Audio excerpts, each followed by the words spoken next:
This is Cosmographia, the Randall Carlson podcast.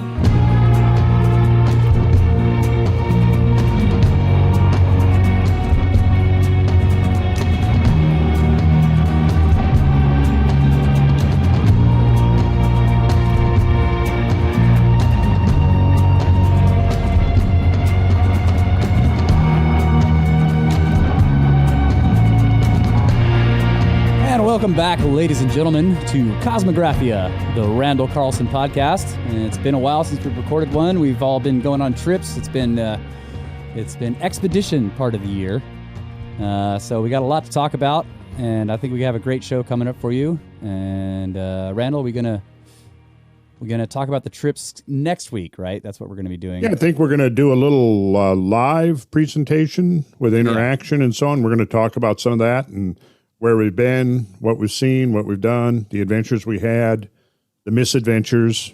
Right. Which they, at the time they watch this, they will have already seen it, which is, there's always time travel happening here with these podcasts. Yeah, okay. That's right. But we are actually in the future. We're in the future right now. That's right. We still haven't learned not to talk about what we're doing after 75 episodes. It's my fault. My fault. How are you guys doing? We haven't been in a show group meeting for a long time. So how are y'all? I'm doing well, very well, feeling good. After that Scablands trip, we had a little mishap, and that's behind me now, and we are doing. For me, I'm doing great. Cool. Yeah, I'm quite good. Yep. Took some recovery time after that, but rocking and rolling again. I stayed home and didn't get sick. Good for you, Mike. How much fun was that, Mike? Well, we won't go off into that subject now. Maybe sometime in the future we'll address it because certainly does seem like at some point we can't avoid talking about it altogether. But another good subject for the live stream for sure. I think we can always cover that stuff. Yeah. So that's something we do want to get into regular, whether we end up doing it every other week or something. But doing more of these shows live, so that's going to be fun. Yeah. Yep. Yeah. So what's on the docket for today? Well, we've been going through a lot of the material on the great floods. Kind of to throw out a broad perspective on the themes we've been developing over, the last several dozen episodes actually is looking at these evidence for gigantic floods, rapid catastrophic melting of the ice sheets, and all the attendant consequences. The tour we did of the Scablands, of course, was to introduce people directly to some of these extraordinary landscapes that are the byproduct of these massive meltdown events. So we've really gotten into all of that. And like we were talking about before the show, I was saying, this has been a thread of research that's been, ongoing for decades. And as that research gets more and more refined and the dates get more and more accurate, we can really begin to put some limits around this thing, at least to try to get some kind of a conceptual framework for thinking about it intelligibly based upon what we know. Because, this has been kind of a thing where the discovery has been in stages, and at each stage there's attempts to explain the phenomena. And we're kind of at a point now where a lot of streams of independent research are coming together. And you've got a whole group of paleohydrologists, glaciologists, paleontologists, paleoclimatologists looking at this data from around the end of the last ice age. And on the other hand, we've got a whole group of scientists that have been looking at impact phenomena and all the related stuff that goes along with impacts, learning about the objects that have struck the Earth in the past and possibly could do it again, learning about the geomorphic effects and the effects in the landscape itself, the aftermath of these hypervelocity impacts of cosmic material, whether it's low density on the spectrum near like comets, or on the high density end of the spectrum, like iron asteroids and everything in between. So, I mean, we're really learning a whole lot about that whole process. And of course, we're also witnessing numerous near misses and flybys, which is something we want to talk about further. We've certainly touched upon that. But I'm thinking where we'll go with all of this now is that, number one, we'll realize that these two streams that have run kind of parallel but independent more or less of each other for a number of decades now are beginning to converge. And I think, with this Younger Dryas impact hypothesis, I think this is going to be the ultimate game changer of our time, because it's relevant to so many things about our own past history, about the nature of global and climatic and environmental change, without an understanding of which we have we'll be completely clueless about what could possibly be in our future, what our future portends as far as global change or climate change. And any discussion that does not address or include the things that have occurred on this planet repeatedly in the past is going to be a futile discussion. So here's the thing that I find very interesting. And really, in a way, it's kind of like the back door how I came to this. Back in the 1970s into the 80s, I was studying a lot of traditional ways of knowing. And one of the things I kept coming across over and over again was this idea of, as I immersed myself into the traditional cosmological thinking and the mythology and the stories and all of this, it became apparent that the archaic conception of time was different than the modern conception of time. The modern conception of time, generally derivative from the Judeo-Christian context, is there's a beginning and a linear progression to some kind of an end. There was the creation, and it will end with some kind of an apocalyptic destruction. We find kind of the same idea embedded in other traditions, but we find that kind of that model juxtaposed upon our ideas of history very much. That history began in the Fertile Crescent, 5,000, maybe 6,000 years ago, and has essentially evolved in a linear fashion up to today. Rather than what we really now know based on the evidence that the model of history, the graph of history, human history, much like the graph of global change of the planet, is described much more accurately by a sine curve rather than an asymptotic curve. And so what that means is that there are times, just as species are proliferating and evolving and, becoming much more, much denser in greater numbers, and then there are mass extinction events that essentially reset the ecological clock, and the whole process sort of begins again. We see that in the so-called 5 great mass extinctions, going back to the, terminal Ordovician, the terminal Permian Triassic, the Cretaceous Tertiary, et cetera, et cetera. Well, what we see is an accumulation, a high density of species coexisting, and then something happens to disrupt the process, and many species are lost, and then there is a hiatus, and then there is this rapid speciation event where species begin to proliferate again. And the question is that was raised, even back in the 80s, post-KT boundary work, when it became apparent that there might be correlations between mass extinction events, geomagnetic events, impact events, climate change events, and so on. The question was naturally arose, is this a random process? Is there a periodicity to it? Okay, so if we use as a frame of reference the archaic tradition, absolutely, there is a periodicity to it, a cyclicity, because that's the difference between the archaic model of time and the modern version of time, where the modern version of time is linear. The archaic tradition was cyclical.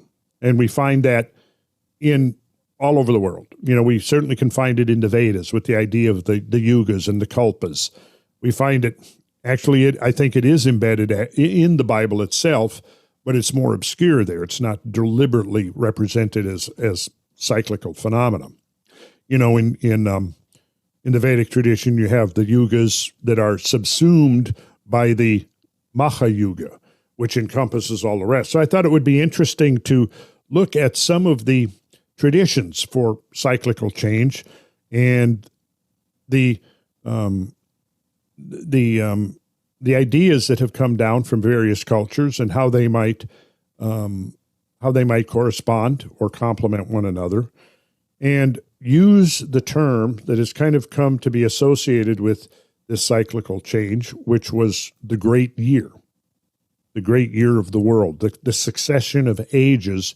And to dive into that material, there's no better source really than Hamlet's Mill, which we've referred to. That book came out in 1969, and essentially what they're doing is they're arguing that one of the consistent themes that united a lot of disparate cultures of the ancient world was this idea of a great year cycle, and that this great year cycle was not just an abstract phenomena, but actually was intimately connected with changes on many levels at once. So Hamlet's Mill, 1969, that was an interesting year, and a lot of other things happened that year or that period of time. So you see that was a period of time where there was kind of a turning point, that a lot of ideas that had been a lot of these ideas can, go back, you can trace it back, to the French occult revival, for example. They were talking about, ancient traditions governed by great cycles of time, right? You can find it in the theosophical ideas, particularly embedded there, in the teachings of Sri Aurobindo and other spiritual teachers of the late 19th and early 20th centuries. But they were very much not part of the mainstream. And there was only a very small group of researchers and academics and, even mystics that were even aware of these studies and these teachings. But mid-20th century, it began to change, and it certainly accelerated in the 60s and 70s, where all of a sudden a lot of people were like turning and reading the Vedas, reading things like the Rig Vedas and Mahabharata and other, the Bundahish, and looking at archaic traditions from all over the world, including things like, the cyclical conceptions of the Hopi Indians. Frank Waters' book came out sometime in the early 70s. So, there was this period of ferment where there was suddenly a whole lot of people, and it certainly was born out of, I think, the psychedelic revolution and the realization that, there's more to reality than meets the eye, and then the discovery that many ancient traditions had the same idea that, there's the world of appearances, and then there's the invisible world that actually is as real or more real than the world of our senses. And so there was that. And then there was the idea that, that came, really, it preceded, interestingly, when you begin to look at some of the things, ideas that were coming out in the 70s, it sort of presaged the revival of catastrophism that took place in the 80s, because you had people turning to these sacred traditions and then maybe looking for more of an epistemological explanation having to do with the ultimate meaning of our being and our existence, and asking those kinds of abstract questions, and looking at the idea of spirituality, the idea that there was more to the physical universe, more to reality than just the physical universe. But in the process, encountering these repeated notions of cyclical time and their correlation with global change and even historical change. So that kind of opened the door to a lot of thinking. And so you had kind of a revival of interest in the works of Velikovsky, and you had others, Charles Hapgood's work, Auchincloss Brown, others. I think there's probably half a dozen of them. mostly what you would consider on the fringe. But yet the fringers, by looking at catastrophic events in Earth history, were in a sense more accurate in their theorizing than the strict gradualists. It's still totally dominated thinking in the 60s and 70s. So anyways, I think it would be really interesting to dive into some of that material and see how it applies. And I think it really does apply, because before the discovery of the evidence for Younger Dryas impact and the dating of that, I had honed in on the date of 1/2 cycle ago, 1/2 precessional cycle. And, usually in the textbooks, the precessional cycle is given as about 26,000 years. Half of that's 13,000 years. Yet the traditional number has been 25,920, which would be based upon an average rate of 50 arc seconds per year of the vernal equinox transiting through the signs of the zodiac. Precession, let's emphasize, we're talking precession here. Many people I see writing it as procession of the equinoxes. Procession means from west to east, which is the direction of the sun, the moon, and the planets, excluding retrograde motion of the planets. The actual motion from our perspective is from west to east. But the precession of the equinoxes, and also, of course, of the solstices, is from east to west. It's in the opposite direction. So what that means is each year when the sun comes back around, it meets up with that point. It's moved back a little bit.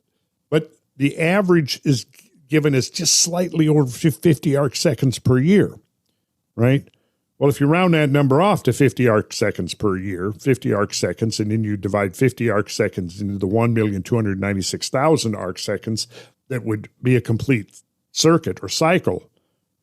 That's where you get the 25,920.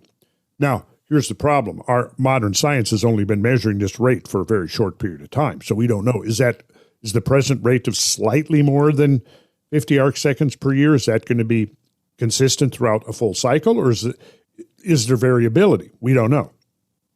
But it's certainly, if you round off the period of the precessional cycle to 26,000 years, which many textbooks do, you're actually going to be closer to the real number if you use the traditional number, 25,920. So anyways, by looking at the half cycle and realizing that the accumulating evidence for some kind of concentrated episode of change, even catastrophic change at the end of the last ice age, it became natural to consider that there might be some kind of a correlation here. And so, at least a decade before the 2007 paper, 1997, I had already been giving lectures. Year before that, I had given 5 lectures at Warren Wilson College, in which I pinpointed the date of 12,009, and we'll have a transcript of these lectures actually very soon. And I'm talking about impacts, and I'm talking about the possibility of cyclic impacts, and I pinpoint the date of 12,960 years ago as being probably or possibly very close to an impact event. Now, this is in 1996. We have this on tape, and we're doing transcripts of it. But I came up with that date primarily from looking at traditional accounts. And so when the 2007 paper came out, putting the date right at 12,900, that was quite a aha moment for me, because it seemed to really confirm and verify my thinking, which had come to this date, to this period of time, from a completely different direction. So I think maybe we should look a little bit at this whole idea of the great year. Absolutely. I have a question too before we get into it, but maybe I'm jumping the gun here, but what do you think the implications are that these ancient people understood these large cycles? I mean, how did they have the technology to measure it? That's kind of what we wonder ourselves over here at Brothers of the Serpent.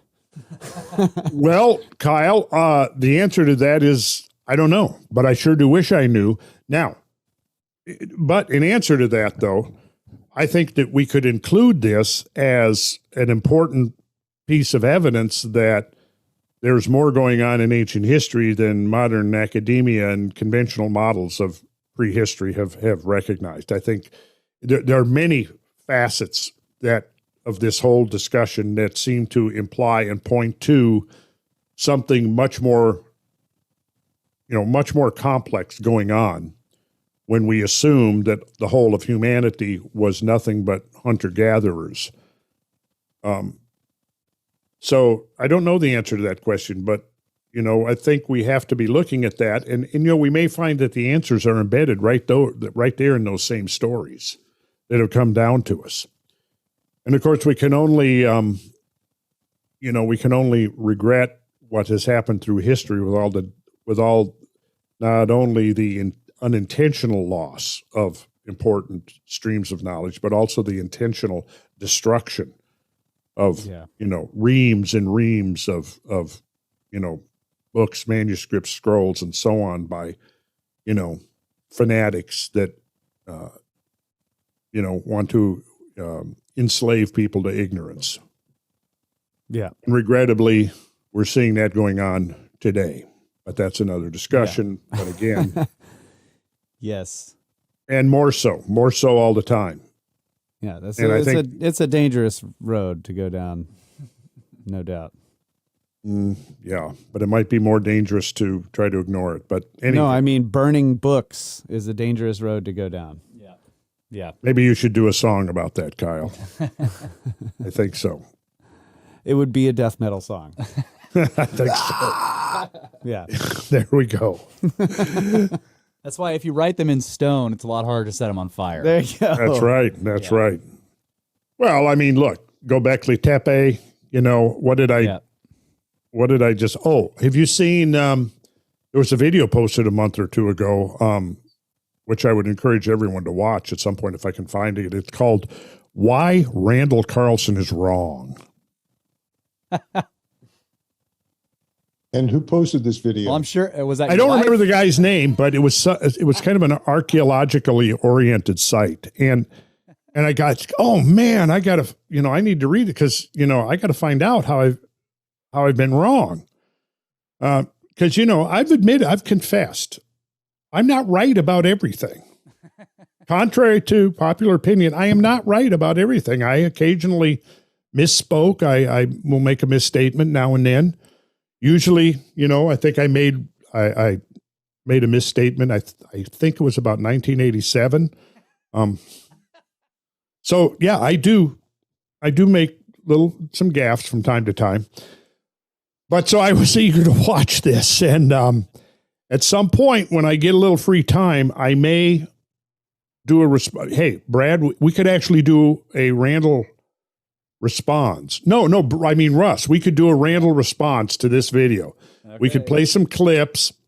And what I really liked about this video is because, number one, it was essentially the stereotypical response, exactly. And so what his strategy was he took bits and pieces of my Joe Rogan appearances, and then he took them out of context, and then he would kind of put his own spin on what he's projecting that I'm talking about, right? And so what he did was he kind of cobbled together this sort of made-up scenario that was really his own contrivance. And then he went to, it was like the ultimate straw man. He started destroying his straw man. Classic. Yeah, so you watch this guy assembling this straw man, and then he destroys the straw man. And what I really... up your straw man. Yeah. Right, and he said things like this, for example. Well, we know that hunter-gatherers could build, monumental stonework structures because we have Göbekli Tepe. Now think about that for a minute. Okay, so how do you know that it was hunter-gatherers that built it? And maybe you could elaborate a little bit on how hunter-gatherers were able to assemble the organizational level and the skill set to quarry those. And when did they get to time? I mean, this is You so. would be surprised. It's very common for people to think, oh, they were hunter-gatherers. They had all the time in the world. They were just walking around doing nothing. Yeah. That's what they think. Yeah, I mean, At first they had to make pants. Right. Like that. How long did that take? I was going to say, I'm thinking, well, maybe they had a lot of time because they just wore loincloths. They didn't have to wear a lot of clothes, right? You try to make some Birkenstocks when you have nothing. Start with Good nothing luck. and make some sandals. Give it a shot. Listen, show me some precedents, of hunter-gatherer societies engaged. Because, I mean, look, there's not many right now in the world, but there's a few. 100 years ago, 200 years ago, there was still quite a few. Hunter-gatherer, nomadic hunter-gatherer. How many of them built monumental structures out of massive stone While blocks? simultaneously domesticating native grasses into wheats. And learning to make bread for the first time and doing the same thing to the animal. So they show up and all of a sudden they're megalithic architects and also masters of, domesticating crops. Yeah. All at once. I mean, what I would like to do is get this guy out and drop him off for a few days in a stone quarry and even with all of his academic buddies that are probably going, and go ahead. Let's see what you guys can do. Cut out a stone, quarry a stone, a nice stone, carve it into this T shape like you find at Göbekli Tepe, put symbolism in it and, do this, over and over and over and over and over again and then bury the damn thing, While you're hunting and gathering for your sustenance. While you're yes. I mean, anyways. Yeah. So that all might right, be no need better to do a for Randall response for that. I think so. I think that would be. I think that would be fun. And see, here's why I would want to coming do up as a Randall rants. Yeah. Let's unload on this person. But yeah, at some level, it's not even worth messing with because he's already preaching to his own choir. Well, yes, but let me say the but on that. That would be my first impression. My second impression, like I said, this is all the stereotypical response that you get. And so I feel like, okay, let this guy be exemplary and he can represent what, 50 or 100 other academics are going to try to say and preempt them. So anytime somebody in the future comes up with the same kind of BS, then we just refer them. Well, we'll use this one guy because we're not really answering that one guy. We're answering the 100 guys or the 200 people out there that are going to make the same type of argument. That would be the only reason to do it. All the people coming from that same mindset. Yes. That would be the idea. So, not to get off on that too much. So I wanted to start here by going to some ideas.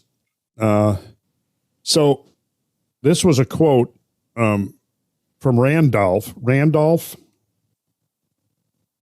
first, second cousin to Gandalf.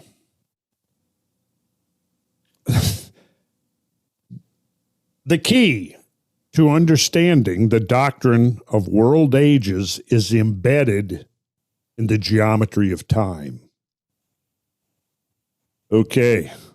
Now, Will Durant. I don't know if you know Will Durant is. He was like the premier historian, Will and Ariel Durant. They wrote like a 12 or 14 volume extraordinary tome on the history of civilization. So he was considered Kyle, while you're there, just look up Will Durant for a second. And While you're there. While I'm here, yes. While you're there. Yeah, I'd prefer if you did it while you're there rather than going somewhere else. And it's not one of the early principles of General Motors vehicles. There's a different Will Durant. Yeah. Oh, I didn't even know there was another. Yeah. Wait, we were just looking at the Will Durant, historian of the automobile industry, right? And not that guy. Okay. And yeah, I mean, when I was a kid, one of my dreams was to own the entire set. And I have, I think, 2 or 3 volumes of it. But okay, I got the Wikipedia pulled up. What does it say about Will? And he was also collaborating with his wife, Ariel. So it was quite a monumental undertaking. He was Yeah, he was born November 5th, 1885 to November 7th, 1981. He was an American writer, historian, and philosopher. He became best known for his work, The Story of Civilization, 11 volumes. 11. Written in collaboration with his wife, Ariel Durant, and published between 1935 and 1975. Yeah. So, when I was starting to get interested in all this stuff, those volumes were still actually being published. So anyways, Will Durant, at the culmination of this monumental effort in this extraordinary scholastic achievement of taking this, probably the broadest overview of world history that anyone had ever undertaken, this is what he said. This was his insight. Civilization exists by geological consent, subject to change without notice. Yes. Mm-hmm. Brilliant. Yeah. Well, he didn't finish the series because, it needs to be 12 books if it's going to be part of this cycle. You're right. Yeah. Well, I guess we need to... Maybe we can finish it. Yeah, we can finish it off. Mm-hmm. And then... Read that again. That's good stuff. It is good stuff. I'm happy to read it again. Civilization exists by geological consent, subject to change without notice. So that goes on the wall with the one we came up with in the last episode or 2 episodes ago about when men lose their sense of awe, there will be disaster. That was Lao Tzu. Yeah. Right. Yep. Right. So, we got some billboards going here. I like it. Yeah. And then Revelation, Book of Revelations, if you've ever read the Book of Revelations, it really is very much about the idea of cyclical time and apocalyptic events that culminate each cycle and then inaugurate the new cycle. And, if you read the Bible with this framework of thinking, you really do see that it is consistent, especially when you go back and you think about, and this will be a subject matter for a whole nother podcast that we do when we get in and analyze the underlying symbolism. And I like getting into the Judeo-Christian tradition because obviously it's so endemic to our culture, and almost everybody is familiar with biblical stories. And so, obviously in our conversations we've had about gigantic floods, you can't avoid the idea that there are, well over 100 traditional accounts of great world-destroying floods from all around the planet. And of course, the one we're most well known and well versed in is the story of Noah and the Great Flood. But there's Deucalion and Xisithris and Utnapishtim and Manu and dozens of other culture heroes that survived some world-destroying flood. Now, the Bible opens with the 7 days of creation. And I would argue that what we're talking about there is really a model of cyclical time. And, they put the framework, which is in its own way kind of consistent with the evolutionary progression of life on Earth. But, there are 2 different accounts interwoven there, and most people don't realize that, but biblical scholars do. And I'm not a real big expert on that, but there are 2 different accounts that you can almost see representing, because I'll just give you one hint and kind of going on, when the Lord gets through creating Adam and Eve, he gives them their marching orders and he says, be fruitful and multiply, right? Replenish the earth and subdue it. Now, be fruitful and multiply. We've talked about, the mounting evidence for a major population crash at the Younger Dryas. And I think we've also talked at Younger Dryas boundary, and I think we've also talked about how you don't, violently exterminate half megafaunal species on the planet and leave the remaining species completely unscathed. No, of course not. Events that would wipe out half the megafaunal species on Earth are certainly going to have drastic effects on the ones that are left. Now, to cause the total extinction of a species, you have to exterminate every single animal. There can't be a mating pair left. You have to get rid of all of them. They have to all go. Now, you're not going to do that and leave the remaining species, the survival species, without, really strong effects. So, and I would say that includes humans. Now, we've only touched upon the evidence, the mounting evidence for major population crash at the Younger Dryas boundary. And we've talked a little bit about the work of David Anderson, showing that the Clovis culture was here for 300 to 400 years. They were apparently active. There was over 50 sites documented where they were active, hunting. They were making tools. They were camping. They were throwing out piles of refuse. And then, boom, they're gone. They're gone right there at that same geological moment that the Great Pleistocene megafauna disappear, right? Now, I've got in my files, we haven't talked about this yet, but you asked where we could go. We could always segue back to the mounting evidence for population crashes from all other places around the globe. Oftentimes, what you see is that they'll be looking at the evidence of cultural occupancy at some given region, and then it ends. The usual assumption is that, they must have migrated away.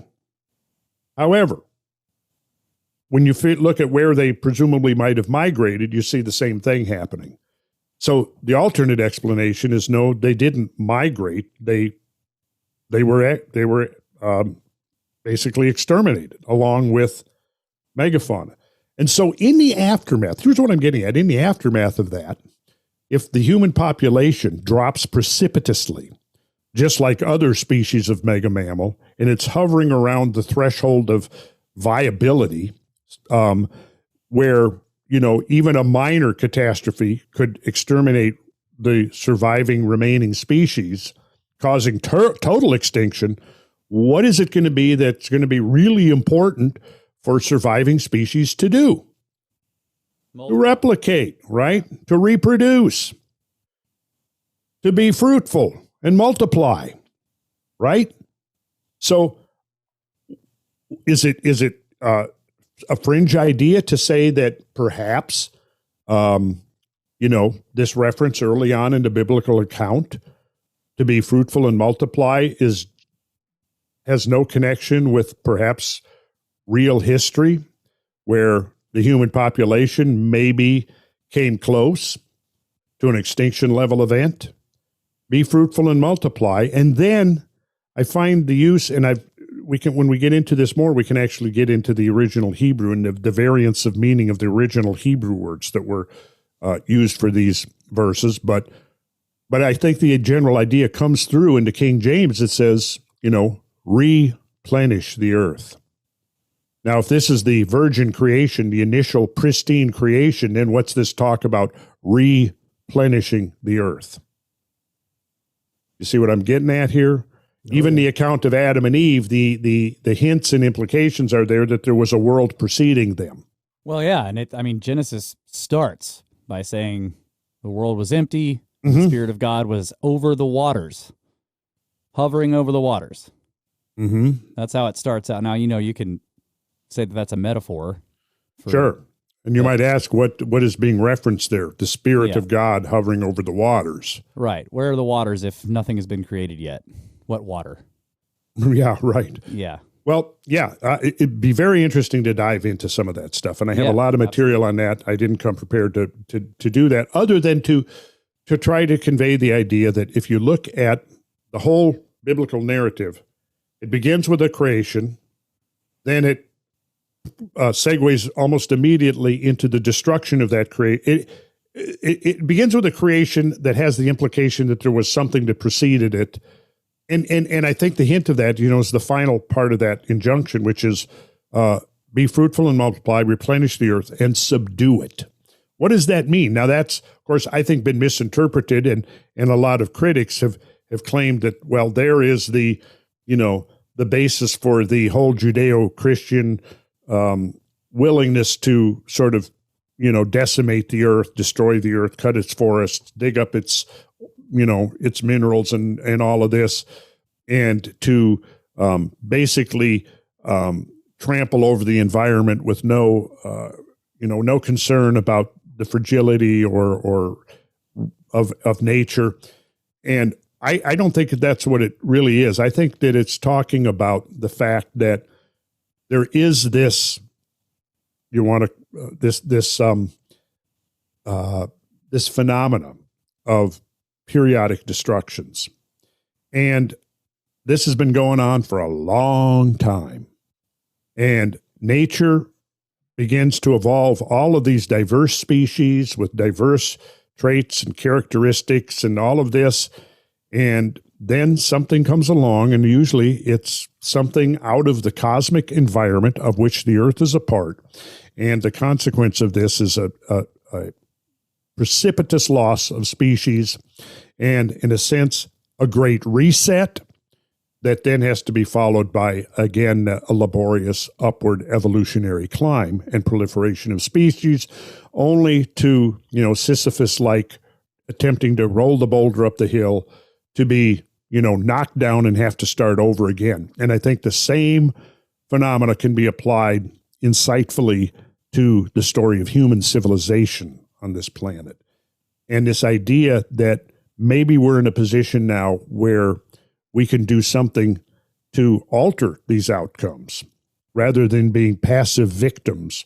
Maybe we are a species that has been evolved by nature, specifically by nature or nature's God, however you want to conceptualize it, to actually kind of get in the driver's seat. And, obviously, I think we've used this analogy before, but it's worth reiterating in the terms of these great sweeping changes that occur on this planet. If all of a sudden the government of Canada decides to bring in all of the big timber companies, and they tell the timber companies, hey, you guys can go and clear cut the entire boreal forests from, the 49th parallel up to the Arctic Circle, from the Atlantic Ocean to the Pacific Ocean, the billions of trees that now cover the North American continent. You guys can go and clear cut all of them. Take all of them out. So there's none left, right? Every tree in Canada, basically. And people would be horrified at the thought, wouldn't they?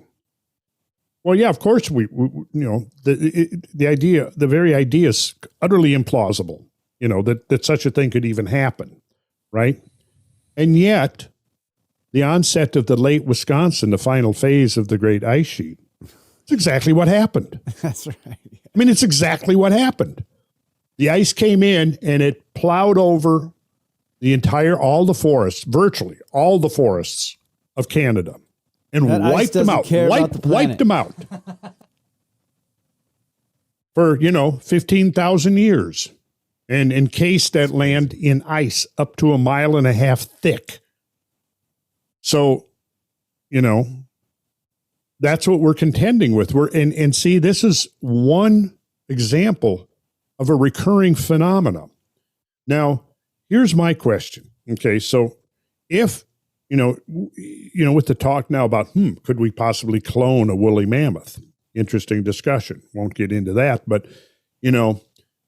is nature, because obviously if we look at the ecological balance of the planet 14, 15, 20,000 years ago, when you had the prevalence of these tremendous species. Think about that. 10 million woolly mammoths worldwide, at least. That has a profound, implications for the ecological structure of the planet. When you begin to look at these incredibly large animals that dominated the food chain, when you have 600-pound beavers building dams, that's a major environmental impact right there. So when you look at all of that, and then you suddenly, within a geological moment, you have decimated half of these species, and probably completely exterminated them, and then decimated the remaining species. What happens to the natural balance? Now, obviously, when those animals were an intrinsic and intimate part of nature's planetary ecosystem, and then they're suddenly removed, well, that was a completely different balance of nature. Now, which is the appropriate one? The one that came up in the aftermath, or, that we basically inherited, or the one of 15 or 20,000 years ago? You see, so it may be right now that the planetary ecology is still out of whack. But we'll take a break and do this. Here's my question, or here's my thought, is that we know that we're past laws and regulations, and there's tremendous effort to we passed the Endangered Species Act because we are concerned, about, for example, the snail darter, a little fish, right? Well, we're also rightfully concerned about the African elephant. The African elephant, there was once 20 million African elephants. And then around the turn of the century, it was down to 10 million. And then by the 1980s, it was reduced to 5 million, right? So we're rightfully concerned about many species of animals going extinct. And the idea is that we're going to control our own activity, our own actions, our own interactions with nature in order to preserve the maximum diversity of species. Now, so here's the question I'll pose before the break. If it's within our power to prevent the mass extermination of species in the future, are we morally obligated to intervene, or do we sit passively by and allow nature itself to cause mass extinction events? And which, of course, would probably also involve the extinction of human civilization. I, for one, don't believe that we are destined or designed to be passive participants in this planetary drama. I don't believe that for a second. I think we're here, nature evolved us because we have these brains that give us foresight, and we can intervene and we can prevent these, or at least mitigate these kinds of events, but will not do so without knowledge, authentic knowledge. So I see that as one purpose of what we're trying to do here, is trying to get that authentic knowledge out and get it more into discussion, and not let the whole narrative be hijacked and dominated by those who are going to try to blame planetary destruction solely on the existence of human beings on this planet. And therefore, the activities of human beings have to be rigorously controlled, as we see so many tendencies now leading to this idea that if we go unchecked, we're going to destroy the planet, and it may just be the other way around. Yeah, well said. Well said. Yeah, another definition of, subdue is to quiet or get control of. There we go. So it's basically like you have an Earth or nature has just convulsed, and it's saying, go out and calm it down. Calm it down. Get control of it. And hey, without getting off into a whole other discussion, let me just say this. That is where we now segue into the stories of the Holy Grail. Woo. Awesome. All right. Yes. Taking a break. We'll be right back.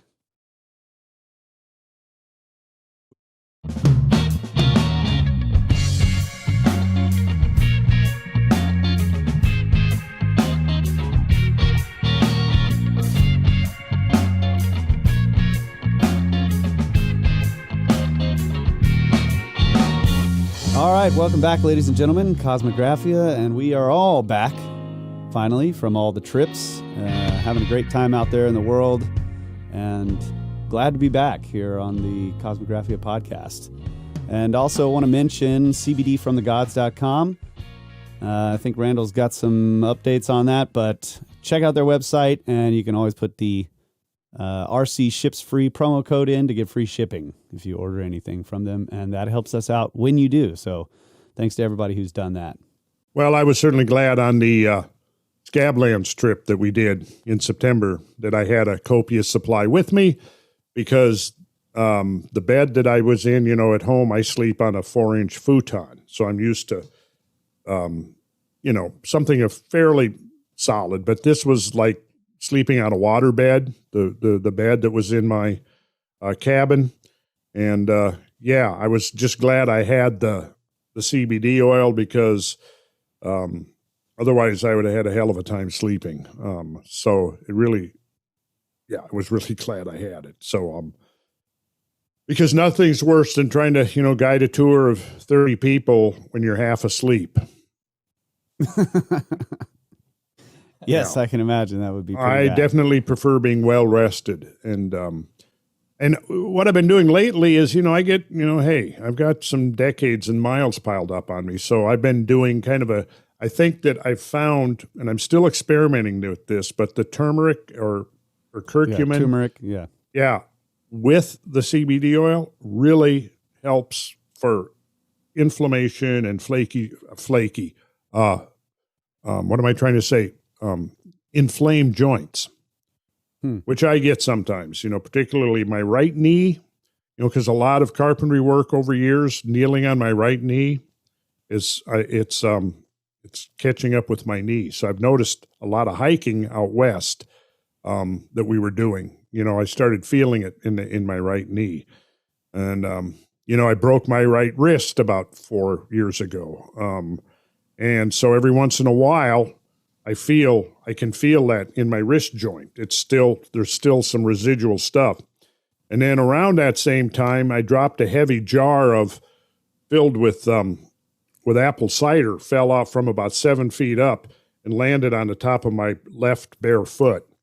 And, so that was an owie, but I found that the use of the CBD oil doesn't, of course, well, maybe it is, but it doesn't cure it or heal it, but it certainly does mitigate the severity of because typically, like right now, my left foot is fine. But if I get out and I hike 3 or 4 miles, I can feel exactly in the spot where that jar hit. So this is what I'm finding is really beneficial about the CBD oil. And I think using it with the turmeric, really, the two work together. So I'm going to keep doing that. I'll report on the results as I have accumulated a few months of this particular regimen. So sounds like you need to reconnect with your acupuncture guy too for knees and wrists and shoulders and toes and As I had 3 years of acupuncture on an almost weekly basis from our good friend William Adcock. And I can't recommend that highly enough, but I will agree with you also on the CBD for sleep because I had not been using it, and something changed after the trip coming back and being ill and was not sleeping well at all, and I got back into full dropper, and bam, I'm out. Excellent sleep. So it really has an effect, and you don't have to build up to anything. You just use it, and there it is. Good deep sleep. So They need to make something that'll wake me up from a deep sleep. Kyle needs a wake up dropper. I don't have a problem having deep sleep. So how about just like a 2-gallon bucket of ice water thrown right on your face with one dropper full of CBD oil in there? And just Brandon's got you for that. But CBD oil from the gods. It's a good company, and by buying their products and using their products, I think you're helping yourself, but you're helping us too. So, and you're helping them. So, I think it's a win-win for everybody. All right, so let me throw one more thing in here, just for the people that don't get all the way to the end. You want to find out what kind of events are going on with Randall and the tours we keep talking about. There's going to be more sacred geometry classes. Get on the newsletter list. They're coming out monthly, first Saturday of every month. And we've got a special one coming out that's going to be a review of the recent Alabama Lower Cumberland tour we just completed a few weeks ago. So you go to randallcarlson.com/newsletter and get info on the latest events and information. He's writing up articles about news and different things that are coming out. So it's a quick read on your Saturday morning coffee and find out what Randall's up to. So yeah, randallcarlson.com/newsletter. And that's definitely in the description of each of these videos. And I will add that in each newsletter, I report on, I give a synopsis of 3 or 4, sometimes 5 current research and papers that are coming out.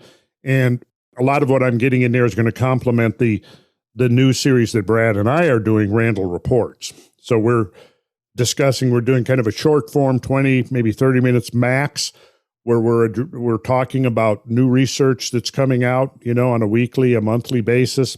So there's some overlap. Some of the stories that we're going to be talking about are also, I've got written synopsis of those stories in the newsletters. I try to include that as news for Cosmographians, news that Cosmographians would be interested in. So yeah, sign up for that newsletter. All right, so great year of the world. So we're talking about cyclical change. We are had some interesting quotes, and I've referenced the book Hamlet's Mill, which is subtitled An Investigation into the Origins of Human Knowledge and Its Transmission Through Myth. It's pretty interesting there. An essay investigating the origins of human knowledge and its transmission through myth. And then on the cover page, it actually has a second subtitle, An Essay on Myth and the Frame of Time. So it starts out, it's Hamlet. Why Hamlet? Well, of course, we all know the story of Hamlet, in Shakespeare, but whoever Shakespeare was and whoever wrote that drew upon much more ancient sources and cast these ancient stories, these ancient themes into a sort of a timely manifestation for that particular period of history. And the two authors, Giorgio de Santayana and Hertha von Deschend, both drew in this extended dissertation, they drew upon the figure of Hamlet. And they say that the figure of Hamlet, as a favorable starting point, came by chance. Many other avenues offered themselves, rich in strange symbols and beckoning with great images. But the choice went to Hamlet because he led the mind on a truly inductive quest through a familiar landscape, and one which has the merit of its literary setting. Here is a character deeply present to our awareness, in whom ambiguities and uncertainties, tormented self-questioning, and dispassionate insight give presentiment of the modern mind. His personal drama was that he had to be a hero, but still try to avoid the role destiny assigned to him.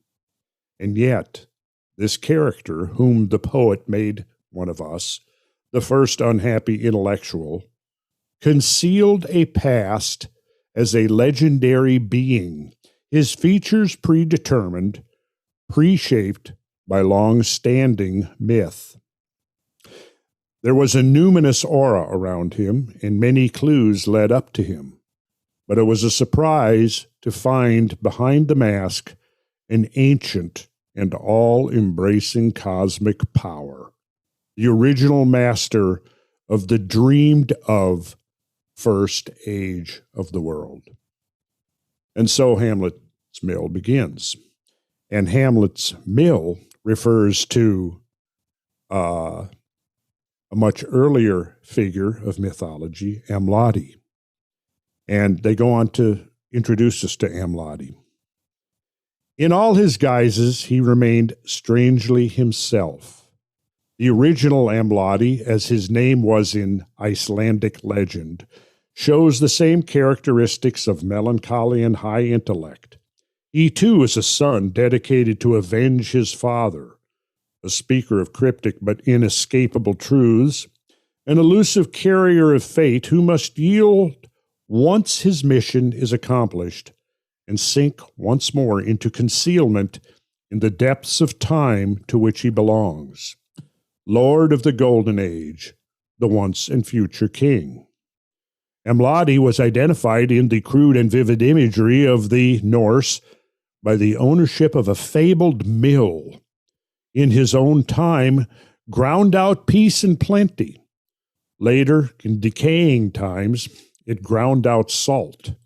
And now finally, having landed at the bottom of the sea, it is grinding rock and sand, creating a vast whirlpool, the maelstrom, which is supposed to be a way to the land of the dead. This imagery stands, as the evidence develops, for an astronomical process, the secular shifting of the sun through the signs of the zodiac, which determines world ages, each numbering thousands of years. Each age brings a world era, a twilight of the gods. Great structures collapse, pillars topple, which supported the great fabric. Floods and cataclysms herald the shaping of the world. The image of the mill and its owner yielded elsewhere to more sophisticated ones, more adherent to celestial events. In Plato's powerful mind, the figure stood out as the craftsman god, the demiurge who shaped the heavens. But even Plato did not escape the idea he had inherited of catastrophes and the periodic rebuilding of the world. So it's an interesting read. And to spend a month or so absorbing into the imagery invoked in this particular book is really quite mind-expanding. But the astronomical phenomena that they refer to, I am going to pull up now a share screen, and we will become more familiar with this phenomena. There it is, Emladi's mill, the precession of the Earth's axis. And here we have the 2 points. See this? The 2 points on opposite sides of the great celestial ellipse. One marked by the present pole star, Polaris. The other marked by the ancient pole star, Vega, which was the pole star 12,900 years ago. So the pole star at the Younger Dryas boundary was Vega. Okay? Yeah. Here is another way of looking at it. The great year, the path of the celestial pole through one cycle of precession. Notice here is Polaris, right? And on the opposite side, there's Vega. And it goes through you can see here 8,000 AD, here's 0 AD, and here is 24,000 AD and 2,000 BC. So as we come around and see, so 2000 BC to 24,000 AD, that is 26,000 years, the time for a full cycle. So at this 2000 BC and at 24,000 AD, pole star will be Thuban, right? Here's Ursa Minor, and the tail, the end of the tail is Polaris. And you can see how close it is to the ecliptic, or rather to the celestial equator. Here's Ursa Major pointing, the path. This would be the celestial pole. Yeah. To the celestial pole. Okay. Doggone it, I misspoke. So here I made it all the way from 1987. Oh, well. So, the great year, path of the celestial pole through one cycle of precession. Go back. So, in other words, think of this circle right here, you're looking at it from the position of Earth, looking out into the night sky, and you're projecting this circle right here being this circle. Okay? Here's another way of trying to grasp the phenomena. We know that Earth's axis is tilted 23.5 degrees out of vertical, right? When I say vertical, I mean vertical with respect to the plane of the Earth's orbit around the sun, right? So the Earth's axis is not perpendicular to its orbital plane. It's tilted 23.5 degrees. But its orientation, you can see here, this would be the Earth's axis. So this is right here, N, North Pole, S, South Pole. And here would be the North Ecliptic Pole, which is the pole around which, if we go here, there it is right there. It's the center, it's the hypothetical center of this whole precessional circle that swept out over 26,000 years. That's what we call the ecliptic pole. It would be the center of this circle right here. It's that point in space around which the equinoctial movement is circling, rotating, revolving, I should say. Okay. So the difference there between Polaris and that X is 23.5 degrees, right? Correct. Yes. Yeah. And then the difference across through the axis would be your 46 degrees. I'm sorry, 47 degrees. Damn. I misspoke twice. What? Okay. All I can say is that, hey, I'm not the president. When you're the president, you can't miss. Everything you have to say has to be coherent and explicable. So here, look at this. Okay, so here's the pole, and then at right angles to the pole is the Earth's equator, right? Now, if we could project the Earth's equator out into space and superimpose it upon the celestial vault, we would get this line right here. And the plane of that, the celestial equator, we could think of sweeping out a plane, right, projected out into the heavens. But that plane does not coincide with Earth's orbital plane, which is the ecliptic. You could also kind of imagine that if we could, coming in and grasping the north polar axis, the south polar axis, and exerting enough effort that we straighten up the Earth and its axis is now perpendicular to its orbital plane. Of course, that would completely disrupt, the pattern of things on Earth completely, because it is the movement of this point right here, this intersection of the two, that constitutes the equinoxes. So you have to picture that this line here is moving, rotating around, making that circle. I'll go back.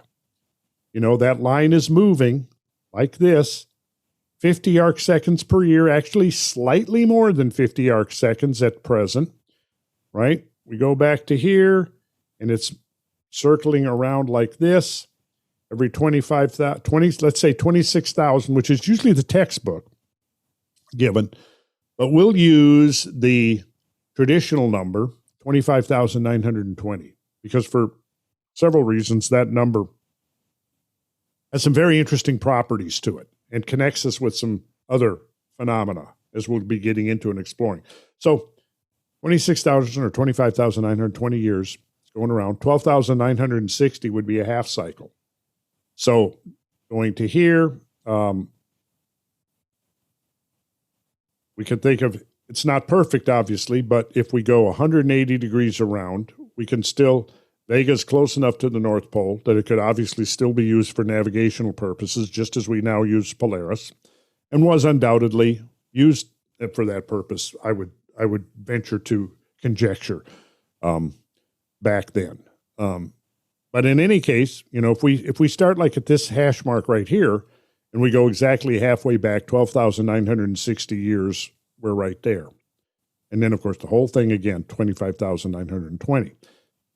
Excuse me. So then what that's based upon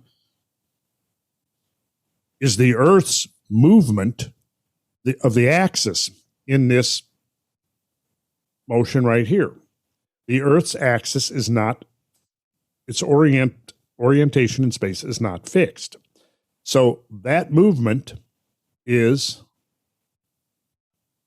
changing where this intersection is. And this intersection has its counterpart on the opposite side, and that is the equinoxes, where when the sun is crossing this point right here, day and night are of equal length, right? So you've got two equinoxes, and then you've got two solstices, which are going to be at 90 degrees. See, at 18 hours and at 6 hours.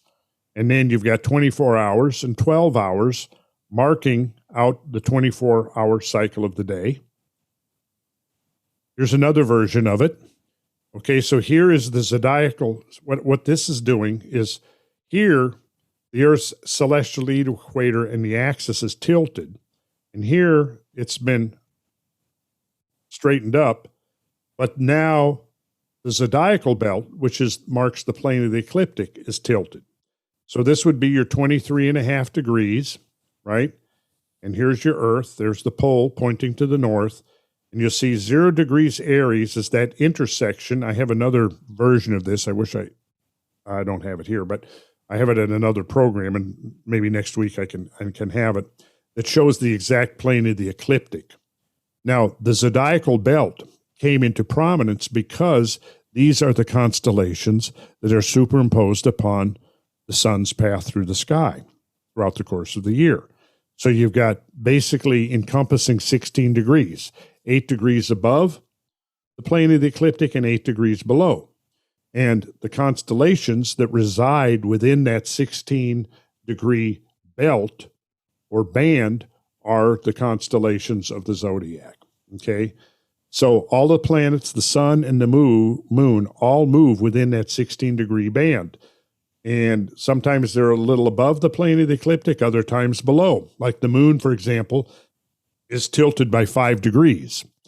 And you know that it's the crossing of the moon through the plane of the ecliptic that it's only then when solar or lunar eclipses can occur, right? And we can get into some of that at some point too, using some diagrams. And in fact, I'm messing with my astronomy software to kind of come up maybe with some ideas about how we could get this, like Russ, you and I have talked about how valuable it would be to get this process animated.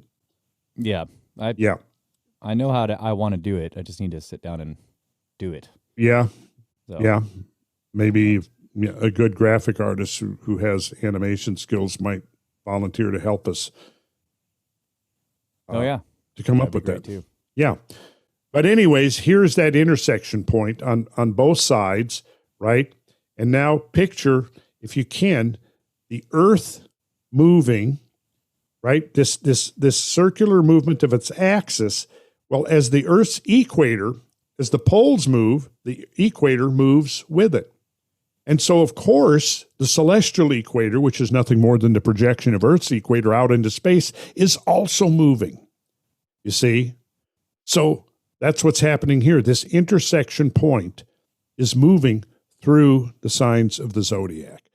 And so here it's showing 0 degrees Aries. Now, one of the things that really confuses people, and it even confused me once upon a time, is the disjointing of the signs of the zodiac from the constellations that gave their names to the zodiac. And they gave their names to the signs of the zodiac because they're not the same thing. If we go back about 2,500 years ago, for example, the traditional constellation of Aries coincided with the sign of Aries, which is hinged. You understand, the signs are hinged to this moving point, the moving equinoxes. So as the equinoxes drift through the zodiac, they're essentially pulling the signs with them, because Aries is the moment of spring, right? But it's also a constellation of stars. The moment of spring is not fixed. The stars are fixed. So this is a little bit complicated to initially understand. The stars are, as far as the human perspective goes, are fixed with respect to one another. but the vernal equinox and both equinoxes and both solstices are drifting at that 50 arcseconds per year. And so spring, the sign of spring, which is called Aries, and all the rest of the 12 signs are moving with the spring point. So what has happened is... In other words, every sign will be spring at some point. Yeah. Yes, that's exactly right. That's exactly right, Kyle. Yeah. So let's go on with Hamlet's Mill. The equinoctial points, and therefore the solstitial ones too, do not remain forever where they should in order to make celestial goings-on easier to understand, namely at the same spot with respect to the sphere of the fixed stars. Instead, they stubbornly move along the ecliptic in the opposite direction to the yearly course of the sun, that is, against the right sequence of the zodiacal signs. This phenomena is called precession of the equinoxes, and it was conceived as causing the rise and the cataclysmic fall of ages of the world. So this is that's confused me for a long time too, because I've never quite been able to grasp how that little, that slow wobble of the axis can cause cataclysms. Now I can see how you can use it as a clock. Yes, I think that's how you have to look at it right there. Right. Yeah. It works as a clock for long periods, but how can it be the causal agent? I wouldn't say it's the causal agent. I would say it's basically a celestial time marker. Right. But the thing I think that may be important to consider here is that the precessional motion of the Earth is not an independent phenomenon. That it's intimately, intrinsically linked with a whole system of, you want to call it, cosmic gears that all relate to each other according to certain temporal relationships. And if that's the case, I kind of almost think of the metaphor of Ezekiel, the wheels within wheels phenomena. And we're going to get into and explore some of that because I think we see this going on. Now, here's a good example. 26,000 years, a cycle of the precessional cycle, right? 2.6 million years, the length of the quaternary. So, what we could do, think of 2.6 million, divide that by 26,000, and what do you get? 1,000 great years? So that would be 2,600,000 years. And so, no, that's 100 great years. So the quaternary, really, we can realistically think of it as 100 great years. A century of great years. A century, yes, exactly. That's cool. A century of great years. Wow. Yeah. And this 2.6 million is the most accurate now determination of the beginning of the quaternary and the launching of the whole cycle of glacial interglacial oscillations that may have been triggered by a great impact, actually, that left the submarine crater Altanin. But we need more research on that. That's a podcast for another day. Yeah. That's a podcast for another day. Exactly. So how are we doing on time? About 15 minutes. Oh, okay. Well, good. We can keep going then. So I'm going to go back to quoting from Hamlet's Mill, page 66. The Greeks still had the old idea, but they asked themselves questions about it. What moved was the sky, but questions about the sky posed abstruse problems. The greatest was, of course, the slow motion of the tilt of the sky described above, which went through a great year of 26,000 years. Here's a universal symbol that we find in many, many cultures, just the simple circle with the cross in it, right?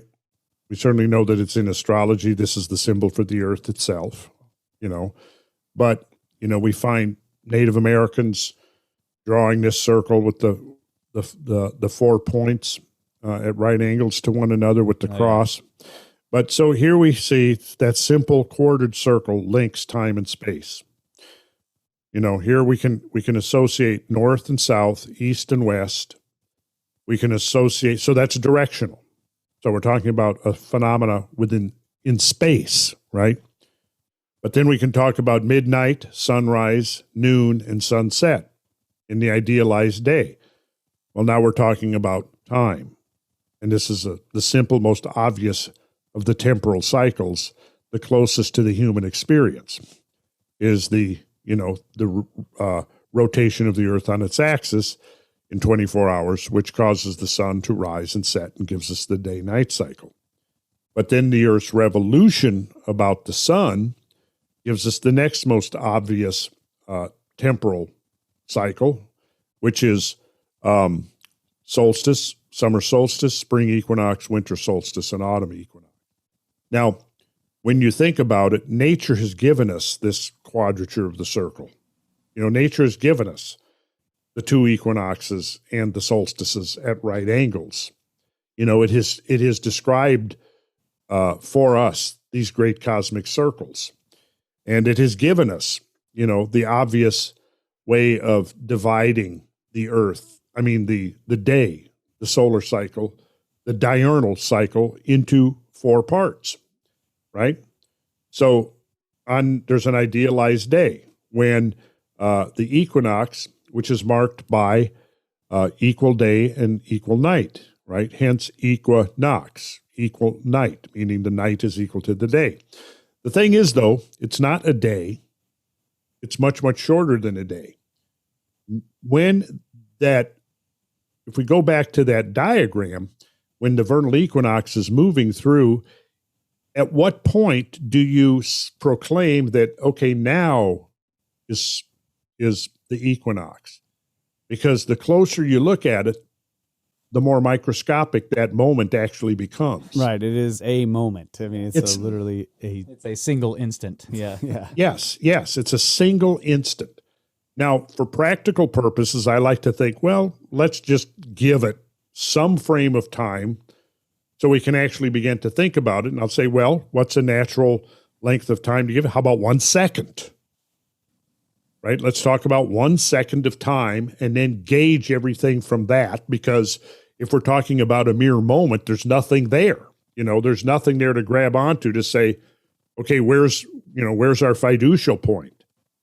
Where do we actually begin counting? So we have to establish some kind of, just like, in geometry, even though the center of a circle is just a mathematical point with no dimensions whatsoever, we still have to assign it a position in space. And we have to, in order to actually make it a tangible thing that we can work with, we have to assign some kind of dimension to it. You see? So it's the same thing, in time. We're down to the merest moment that essentially has no dimension. But, people will say, oh, today is the vernal equinox. Well, it happens today, but it's certainly not a whole day, because within that 24-hour span, the equinox itself has actually moved past that point. Yeah. So then it's just like the paradox, Zeno's paradox.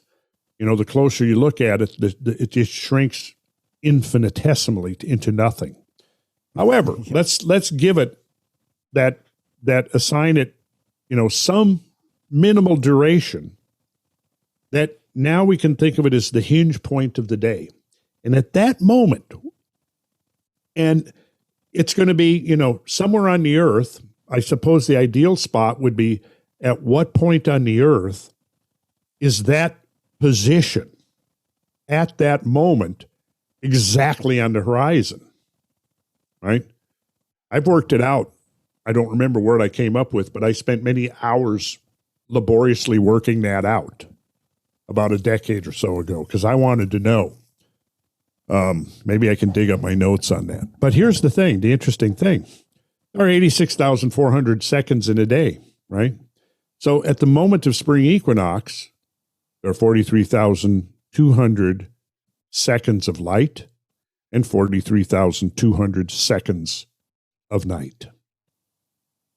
And so right there, nature, assuming, again, what we have to do is what calls into question, well, what's the origin of the unit of temporal measure that we call the second? Clearly, it's derived from the hour, from the minute, which is derived from the hour, right? But at what point was the decision made to divide the rotational period of the Earth on its axis into 24 or 12 equal parts, and then to further divide those 24 equal parts into 60 equal parts, and then to further subdivide those minute parts that are 1/60th of the hour, which is 1/24th of the Earth's axial rotation? Who made that decision and when? To divide the 24 hours, the 60 minutes, and then to further subdivide the 60 minutes into a second order of minuteness, calling it a second to call attention to its ultimate derivation. And I don't know the answer to that. And I don't think anyone else does either.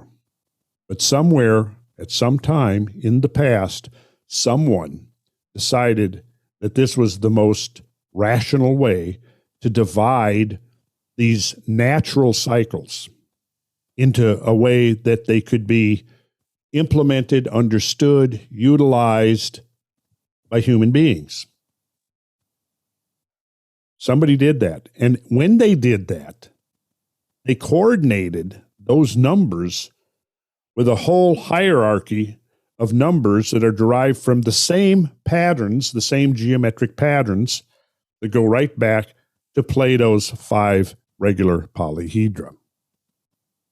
So we'll explore that. Next episode, I think we'll dive further into that. While we got this up here, let me just show that there were many different ways of depicting this fourfold division of time and space. Here's the Inca, which I've always found to be very interesting. And also the idea that this fourfold division of space also represents four cataclysms and the destruction and regeneration of four worlds. The Popol Vuh, the sacred book of the Quiche, still exists. And herein we find the same doctrines as in Egypt and other parts of the world. The learned men of Maya state that they imagined in remote ages that the vault of heaven was sustained by four pillars. And then I think we'll leave it here, but we'll be exploring, for example, some key figures of Iranian calendar mythology. And just briefly, one sentence, two sentences. Iranians, like their Indian kinsmen and other peoples of antiquity, saw a parallel between a yearly and a cosmic cycle. The Zoroastrians were familiar with the idea of a world year in which the 12 months in their respective zodiac signs corresponded to the cosmic year's 12 millennia. Man, I love this stuff. Absolutely love it. Me too.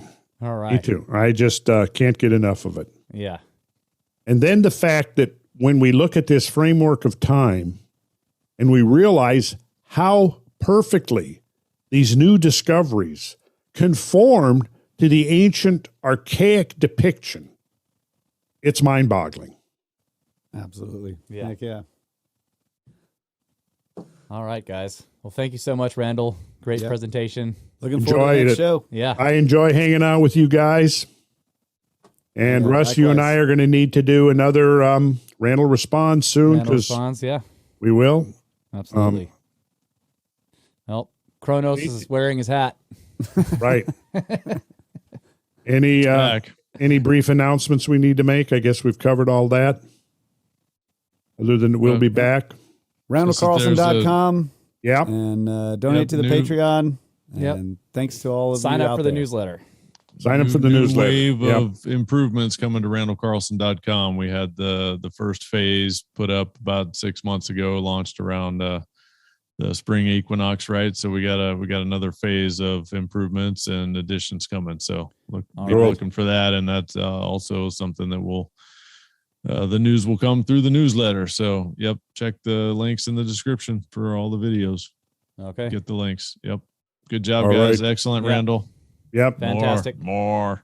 Good night, More. guys. Good night. Good night. Good night, Mike. Next time, try to keep it down a little bit, could you? Not say something. Chill out, man. You're blue.